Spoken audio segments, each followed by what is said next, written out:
Porque nos queremos vivas, porque queremos justicia. ¡No me olvido! Deciden el destino de la elección. La lucha por la exigencia de derechos es histórica. A lo largo de los años, millones de voces se han reunido para generar cambios. Este es nuestro momento. Estas son nuestras historias. Les damos la bienvenida a este podcast de pregoneras y pregoneros, donde vamos a compartir historias, experiencias y testimonios de personas que exigen sus derechos, nuestros derechos. Esto somos nosotros. Hola, ¿qué tal?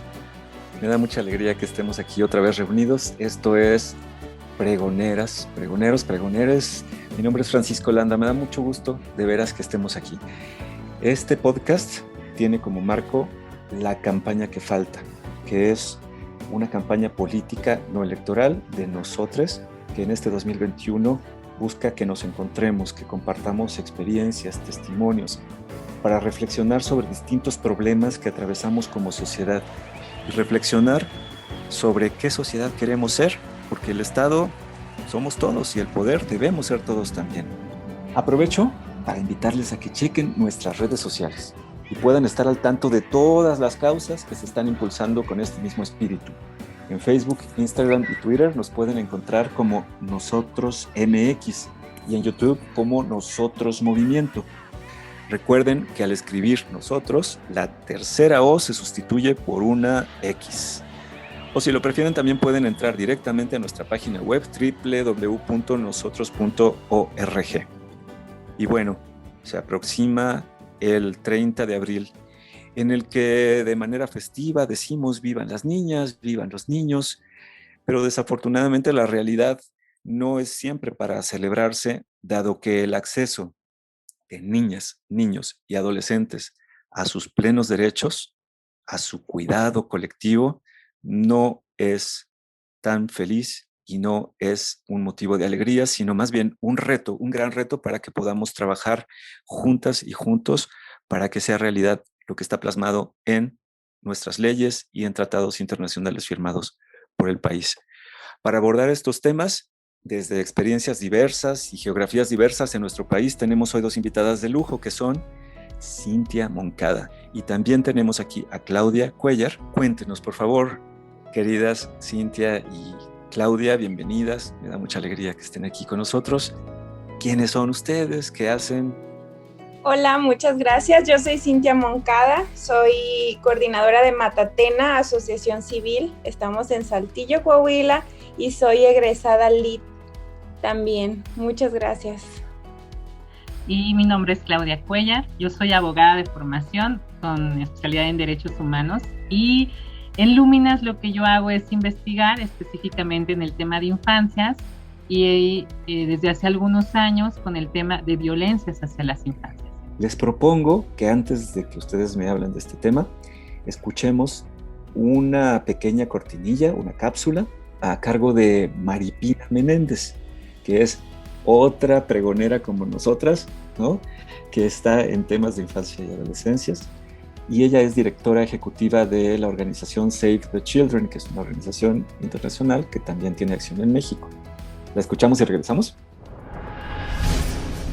Todos los días los niños y las niñas en nuestro país se ven profundamente afectados por el contexto de violencia. Tan solo en el 2020, más de 1,900 niños y niñas fueron asesinados. 11,000 niños llegaron con lesiones a hospitales, producto, digamos, de los golpes y el maltrato de sus familias.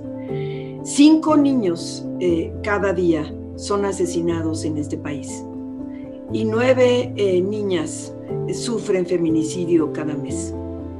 El incremento de denuncias que se ha enfrentado es verdaderamente gravísimo. Estamos hablando de un crecimiento de un 80% de denuncias con respecto de maltrato y violencia a las familias y a niños y niñas.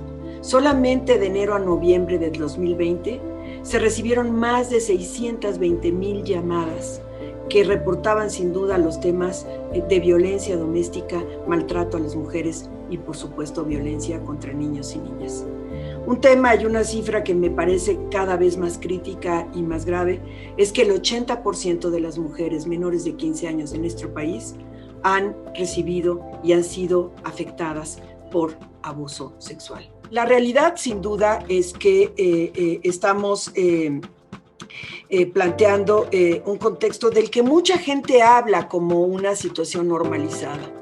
Lo que está normalizado en realidad, porque todo mundo ya no aceptamos como mexicanos y mexicanas que esto esté sucediendo, lo que está normalizado es que haya nalgadas, que haya castigos, que haya violencia en la familia como un proceso normal y formativo de una pauta de crianza. Creo que hoy el tema de la violencia en México está en la mente de todas y todos nosotros. Por eso una campaña como nosotros es una campaña que convoca, ¿no?, a que tomemos conciencia de esta situación y que hagamos cada vez cambios. Quizás uno de los primeros y más importantes tiene que ver con que en verdad hagamos un proceso de transformación cultural y de conciencia en los individuos. Que sepamos que los seres humanos, las mujeres, los niños y las niñas, somos lo más valioso que tenemos en nuestra sociedad. Otro cambio importante tiene que ver con la política pública. Hemos promovido cambios para erradicar el castigo físico y humillante y hay disposiciones legales ya a nivel federal que han cambiado. Ahora tenemos que hacer que esto se aterrice en los estados y que efectivamente tenga una acción directa en los padres de familia cuando están hablando y cuando están, digamos, en convivencia con sus hijos y sus hijas. Y por supuesto, tenemos que hacer sin duda un cambio cultural que llegue a las escuelas, a los medios de comunicación y a todos los mecanismos de socialización de los niños y las niñas, y también de los padres de familia, de los docentes y de todas las personas que están en relación con los niños y las niñas a través de pautas de crianza con ternura. Necesitamos saber que los niños y las niñas en México deben ser amados y aceptados. Ese es el principio fundamental por el que le estamos apostando para construir una cultura de paz en nuestra sociedad.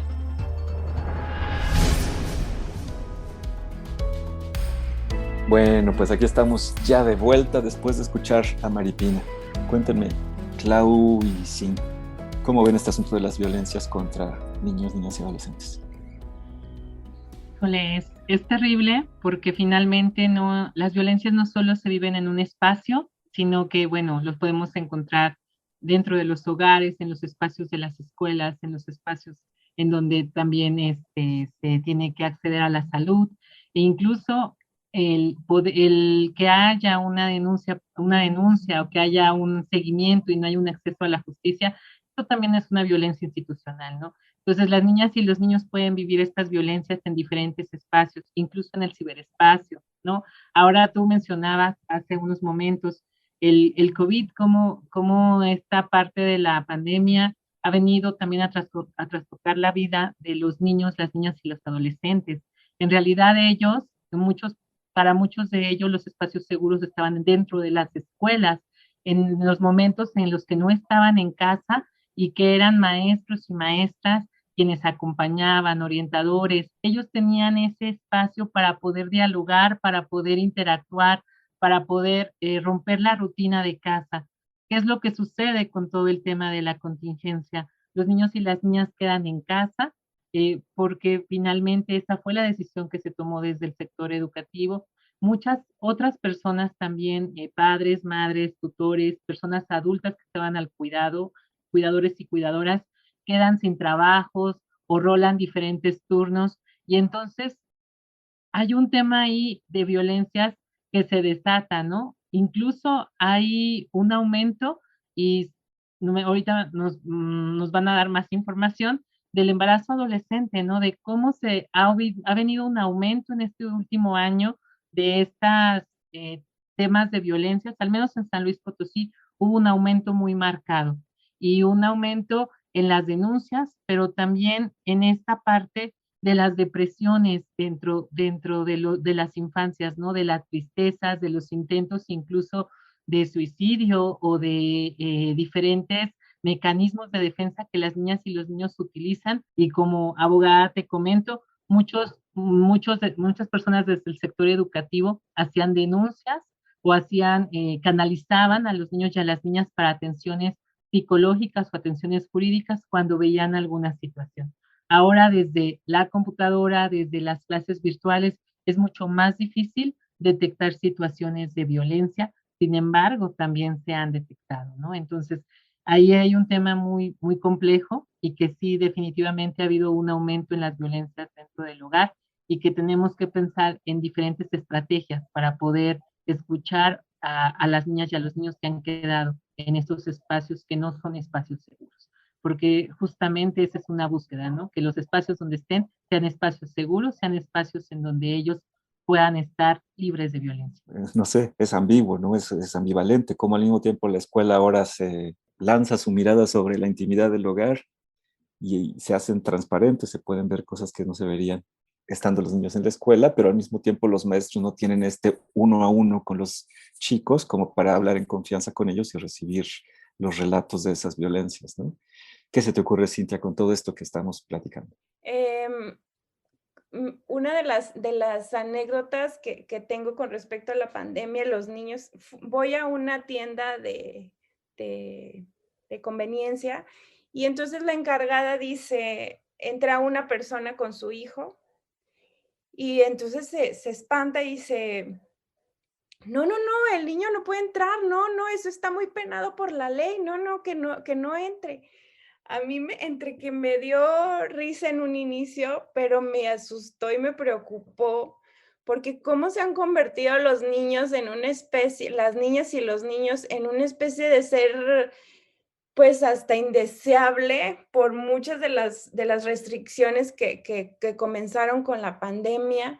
Entonces, si digamos, como platicábamos anteriormente, pues de alguna manera se invisibilizaban, entonces ahora además los eliminamos de las áreas comunes, de los espacios públicos, sí. De espacios públicos, de los lugares de interacción, entonces los mandamos a las casas, los encerramos, pues como un asunto también de solidaridad obligatoria, decía un artículo que leí estos días, y pues nuestra respuesta pues fue invisibilizarlos aún más de lo que estaban, ¿no? Y bueno, ahí, como ya platicaba Claudia, se incrementa pues la violencia que ya existía, pero entonces no los vemos. Como maestra de secundaria es como tengo 34 alumnos, de los cuales solo sé de 12. ¿Dónde están los demás? ¿Están bien? ¿Qué está sucediendo en sus casas? Claro. ¿Estarán seguros? Entonces, siento que desde que todo esto inició hace un año, pues ha sido como una bola de nieve, ¿no? Que implica primero, bueno, lo sacamos, cambiamos todas sus dinámicas, no pueden opinar si están de acuerdo de ir o no a la escuela, porque pues se tienen que sacrificar por el bien de la sociedad, ¿no? Del bienestar, por la salud. Y pues bueno, pero mientras tanto ellos están sosteniendo pues historias que ya venían arrastrando, situaciones de violencia, abuso. Entonces, siento que la respuesta de las autoridades ha sido muy lenta, o sea, se ha tardado demasiado en reactivar este sistema que ya se venía trabajando, números de emergencia, procuradurías especializadas en niños. Y entonces en todo esto, pero no está funcionando la maquinaria, no se está participando con la rapidez que lo necesita la dinámica, ¿no? Y como decías, Claudia, hace ratito, ¿no? Entonces, lo que se produce ya no son comunicaciones o señales de foco amarillo por parte de los chicos, sino ya son los focos rojos de no aguantamos más. Incremento de temas de abuso sexual, incremento de temas de suicidio, de daño autoinfligido, etc. Y muy bien, ahora les propongo algo. Hagamos una pequeña pausa y regresamos en breves momentos. Ayúdanos a llegar a más personas para que conozcan, promuevan y exijan sus derechos. En Facebook, Instagram y Twitter nos encontramos como Nosotros MX y en YouTube como Nosotros Movimiento. Para escribirlo, Recuerda que en lugar de la tercera O de nosotros, va una X. Y no olvides visitar nuestra página web www.nosotros.org. Ahí podrás encontrar nuestra proclama, firmarla, saber un poco más de quiénes somos, nuestros colectivos y toda la información de la campaña que estamos emprendiendo este 2021. Sigamos demostrando que en Bola resolvemos lo que una sola persona no puede. Y bien, ya estamos aquí de regreso. Podríamos abordar cómo esto que estamos diciendo se ve atravesado por el tema de género. Te escuchamos, Claudia, por favor. Y justamente iba a ese punto, Paco, porque antes las personas no pasaban tanto tiempo en las casas, en los hogares, y entonces, pues ahora muchas de las niñas, de las adolescentes, son quienes toman el rol de cuidadoras de sus hermanitos, de cuidadoras de las personas adultas, porque finalmente, pues si no estás yendo a la escuela, entonces acá tienes que hacer cosas, ¿no? Y entonces son ellas quienes asumen todo este trabajo en el hogar, que finalmente es un trabajo muy pesado, es un trabajo que, imagina, todos los días estarlo haciendo y estar asumiendo roles que antes a lo mejor no tenían. Y justo menciono que son las niñas, porque dialogando con algunas de ellas, pues finalmente dicen, es que yo le ayudo a mi mamá a hacer la comida, a limpiar la casa. ¿Y qué hace tu hermano? Pues él se pone a estudiar. Y entonces de pronto uno dice, ah, caray, o sea, cómo alguien está estudiando y jugando videojuegos mientras la carga en los hogares sí es mucho más para las mujeres, para las niñas, para las adolescentes. Eso también para las madres, ¿no? Porque de pronto hubo por ahí muchas situaciones en donde son ellas quienes pierden el trabajo, en donde desde el tema de género también se ve que hay una diferencia entre quienes conservan los empleos y quienes no, porque de pronto hay empleadores y empleadoras que dicen, ah, lo que pasa, y ya me ha topado con varios, ¿no? De que dicen, es que le doy prioridad a mis empleados varones porque finalmente ellos son el sustento de su casa y quienes ayudan son las empleadas mujeres. Y en muchos casos no es así, en la mayoría de los casos no es así, aportan al hogar de la misma forma o incluso hay mujeres que trabajan todo el tiempo porque ellas se dan cuenta de que pues, sus parejas salieron de los hogares porque había violencias, porque incluso hemos activado muchas medidas de protección últimamente en donde hemos tenido que sacar a los agresores de los hogares porque finalmente ahí también es un foco rojo, ¿no? Y no se pueden quedar ahí. Entonces, sí hay un tema de género muy fuerte que se volcó sobre los cuidados y las tareas hacia las niñas, hacia las adolescentes.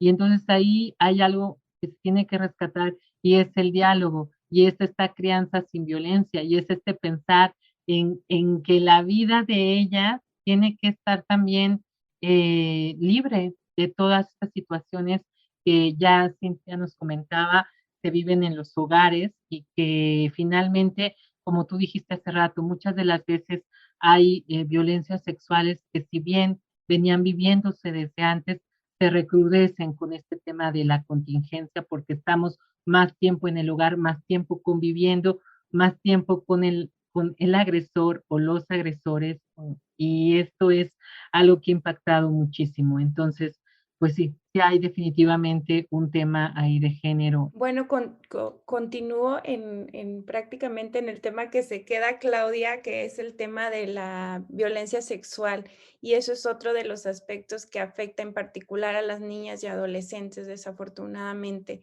Como sabemos, pues el hogar es donde se dan la mayor parte de las agresiones sexuales hacia las niñas. Entonces, ahora que nuestras niñas pues están en casa durante la mayor parte del tiempo, pues también hemos visto un incremento en la violencia sexual hacia ellas.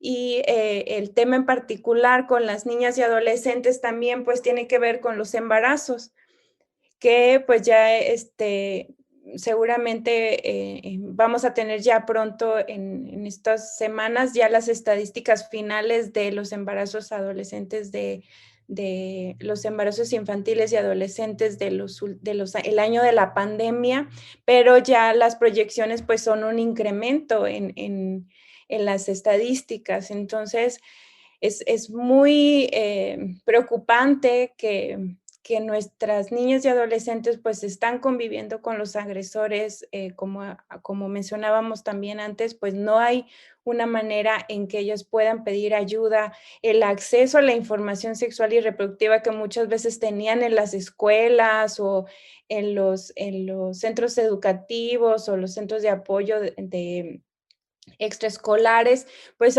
no están funcionando y entonces no tienen acceso a eso. Los servicios a los servicios amigables de métodos anticonceptivos que se proporcionaban, pues también muchas de las unidades estuvieron cerradas durante la pandemia, entonces tampoco se tenía acceso a métodos anticonceptivos y todo eso pues va impactando finalmente otra vez en las adolescentes, en las niñas, la calidad incluso del acceso a, por ejemplo, las visitas a las consultas de ginecología, que en hospitales públicos pues disminuyó toda la atención que no era de primera necesidad. Entonces, pues todas esas fuentes de información que ya habíamos ganado, ¿no? Que ya iban funcionando, pues con la pandemia que se redujo y se cambió toda esta dinámica. Entonces, desafortunadamente, pues quienes están padeciendo todo este tipo de circunstancias, pues son otra vez las niñas y adolescentes, ¿no? Yo creo que han mencionado un tema fundamental que es el del silencio. El silencio en su dimensión del hogar, de los espacios privados, el silencio que se acentúa porque yo pienso mucho en los adolescentes. Aquí estamos, una abogada, Clau, una profesora, Cintia, no sé si aparte tengas otra que hacer, y un psicoanalista. ¿Perdón? Soy comunicóloga. Comunicóloga, wow. Y un psicoanalista, ¿no? Entonces estamos dando, yo creo que visiones que se entrecruzan y enriquecen.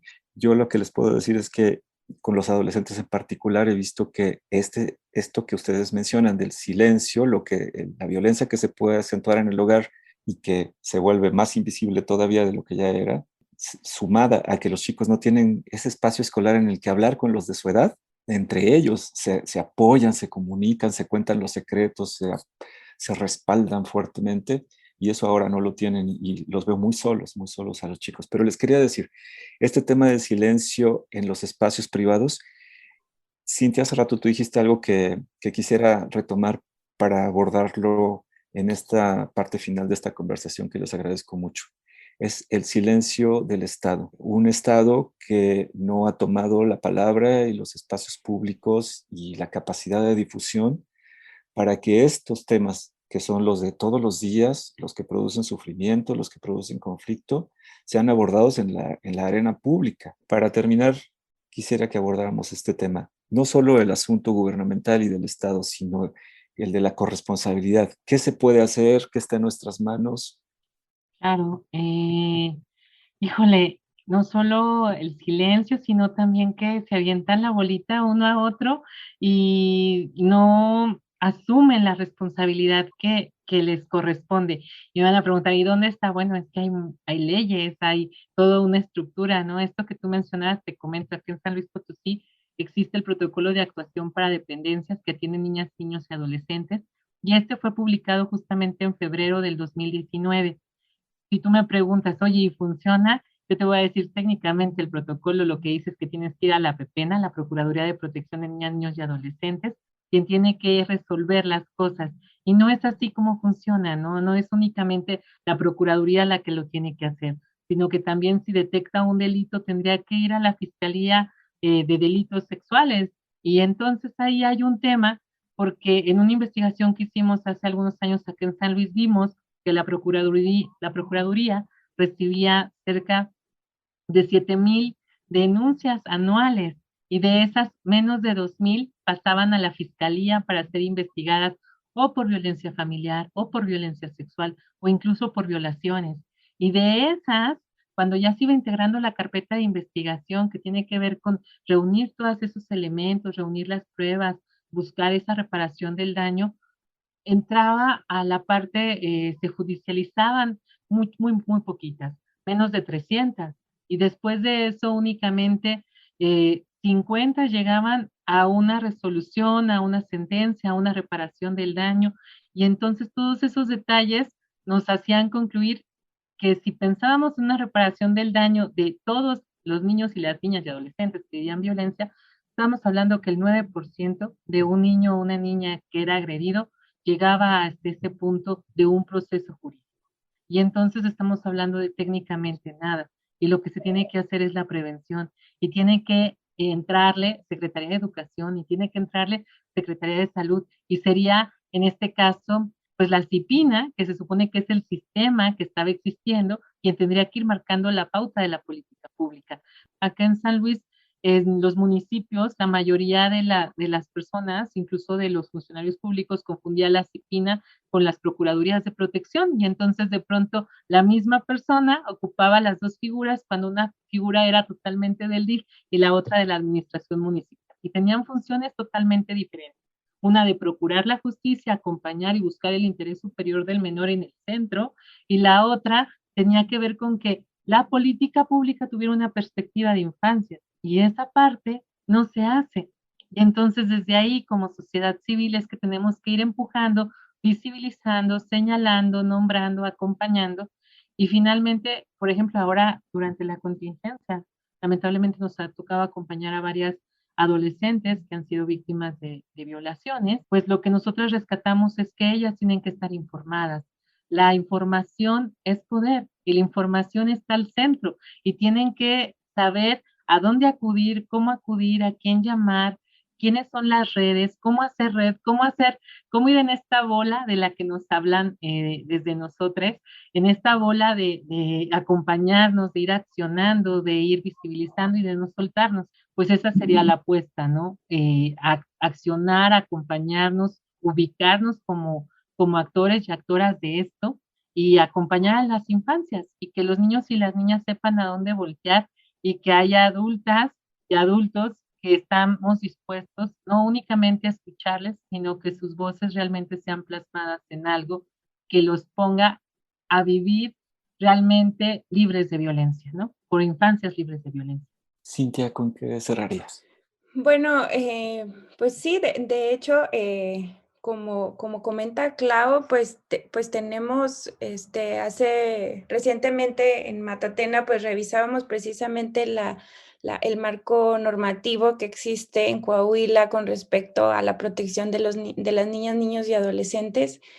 Y pues en las leyes y el reglamentos, hay normas, todos los derechos de los niños están ahí, digamos una legislación de avanzada, pues, en Coahuila específicamente, pero la implementación, al momento de garantizar la seguridad de las niñas, niños y adolescentes, pues ahí es donde estamos donde se está fallando muchísimo. Entonces, pues, en derechos ganados como la aplicación de la NOM 046, que es la posibilidad de la interrupción voluntaria del embarazo, pues tiene demasiadas trabas para que las adolescentes puedan acceder, las niñas y adolescentes puedan acceder. No puede ser que en el tema de la NOM 046, cuando sabemos que la violencia hacia las niñas y adolescentes pues es de una magnitud impresionante, pues haya, por ejemplo, 29 atenciones de NOM 046 en todo el estado.